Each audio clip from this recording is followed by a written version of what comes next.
be, and he makes the biggest shot of the night last night. And as we told you earlier, over the last 5 years, Andre Iguodala has the highest plus-minus of any player in the NBA Finals. Not Steph Curry, not Klay Thompson, not Draymond Green. Iggy is plus 164 in the finals during this stretch. Let's talk about it more. Let's go live to Toronto. Look who's with us. The one, the only, Jalen Rose is ready to go. And Jalen, I'm not finding any friends here with my belief that the Raptors made a decision not fouling on that last possession and instead deciding to play defense. What was your take on the way that the Raptors defensively handled the possession that ultimately ended in Iguodala making the shot? Good morning, Greeny. A couple of things. If you're Nick Nurse and you want the team to foul Draymond Green, you got to actually let them know that before they take the floor. You can't allow Draymond Green to now catch the ball, and then you telling them to go foul him while everybody gets discombobulated, and all of a sudden your defense breaks down. What they did a good job of the last 6 or 7 minutes of the game, Jay Will, DJ, y'all gonna appreciate this term. They were basically playing a boxing one against Steph Curry. And all of us are gonna judge the result, but Andre Iguodala had not been making shots. I see the plus-minus numbers.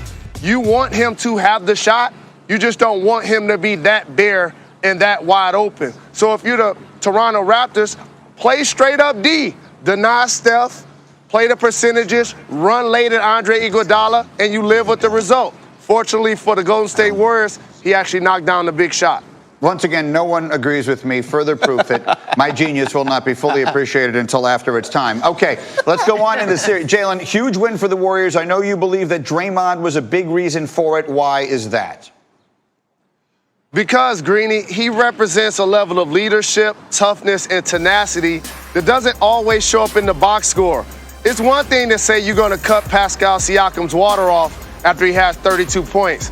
It's another thing when he's guarding him in game 2 for him to go 0 for 6. But also give you the offense, 17 points. Give you the rebounds, 10 of them. Give you the dimes, 9 of them. And also a couple of block shots. Late in the fourth quarter, he was guarding multiple people, including Kawhi Leonard, and actually got 2 steals late. So Draymond, whether the ebbs and flows were happening in the game, he was the consistent Golden State Warrior. Steph had a first quarter. Klay had a second quarter.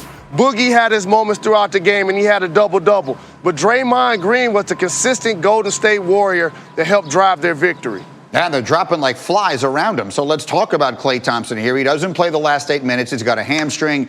Laura pointed out we saw him with the ice on that leg after the game is over. Now he's got to travel, and we'll see what the MRI says.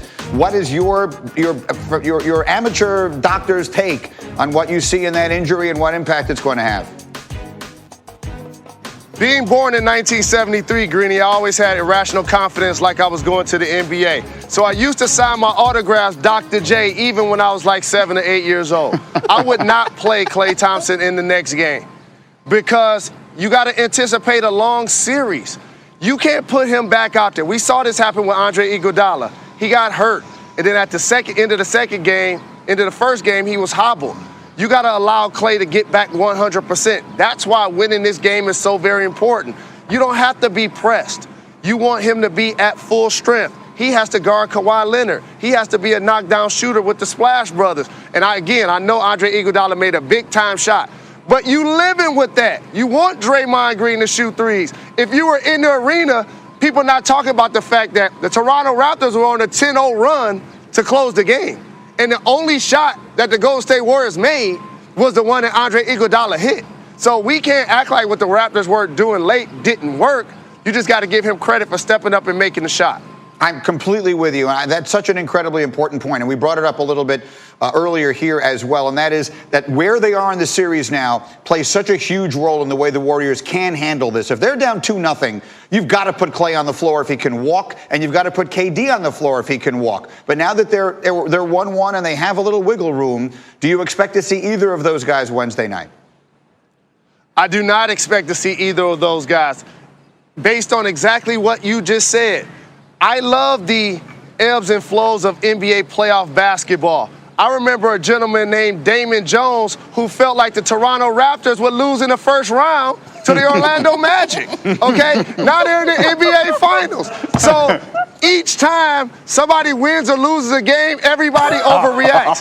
The Toronto Raptors, I said, will win this series in 7. I anticipate a long series. So therefore, you can't rush KD, you can't rush Clay because you got game 2 on the road.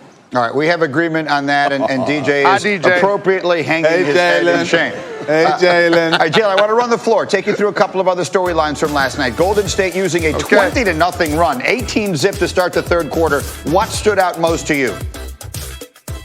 What stood out the most to me is the Golden State Warriors, Greeny, went on a historic run that we had not seen, yet each of those buckets were assisted. They played like champions, but they also played desperate. The third quarter Warriors are the 31st NBA basketball team. Everybody knows when they come out after the break, they find ways to get clicking. They were giving up good shots to get great shots. They were cutting. Give DeMarcus Cousins a lot of credit with his high post action, scoring double figures, but also dropping a couple of dimes. And then Quinn Cook, you got to give him credit. Right wing threes. He made a couple of those. His confidence was high, and they really needed his productivity, especially the way Clay went down during the game. There you see some pictures of Steph Curry, who did not have a particularly efficient night, but at times it felt like he was playing a little bit all by himself. So Steph, we'll see how he is going forward to Wednesday. They'll need him to play a huge game. Then let's segue over on the other side to Kawhi Leonard. He had 34 points, but it took 20 shots. What did you see from him in the loss? I see Kawhi Leonard basically out there playing like a warrior, no pun intended, because he doesn't have the lift that I'm normally used to seeing. Early in the playoffs, you remember when he would drive to the bucket and dunk over Joel Embiid like it wasn't nothing, or dunk over Giannis Antetokounmpo? In 2 games, he hasn't had a dunk. He's playing below the rim. He's looking for contact. He's going east, he's going west, he's sticking out his knees, he's sticking out his elbows. He's actually fighting through what I can tell is a hobble superstar player. All right, Jalen, describe for America what was going on here in Canada. I was living my best life. You know, I got a passport. It has a lot of tattoos on it. I played 3 years in Toronto. I'm fortunate enough to have love here. And that's a lot of trust right there because crowd surfing is cultural. So I had to think about this a couple of times if I really wanted to try to do this. And I can't front.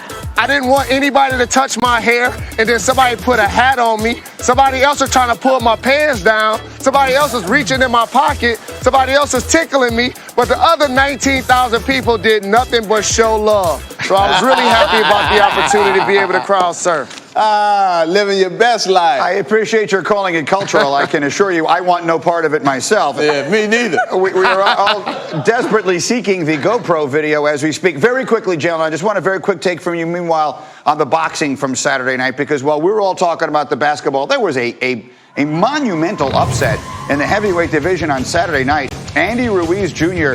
knocking out Anthony Joshua at the Garden, and this was absolutely stunning. What was as a huge boxing fan and aficionado as we know you to be, what was your reaction? I want to give Andy Ruiz all of the credit, but I'm disappointed in Anthony Joshua. He didn't seem to have the level of tenacity. He didn't seem to want to fight.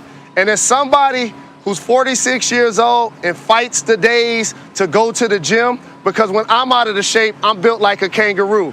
And I will never body shame anybody, but I'll tell you this. If a guy that's built like Butterbean is going to knock down Anthony Joshua, and that guy's built like a Greek god, there's hope for people like me who'd rather have beverages instead of going to the gym. I'm telling you, baby, I'm right with you, man. Golly, boy. And fried chicken, boy. I find it fascinating that of all things you chose a kangaroo. Anyway, well done, Jalen. Thank you. We will check in again tomorrow. And another reminder that we have Game 3 of the NBA Finals from Oakland Wednesday on ABC.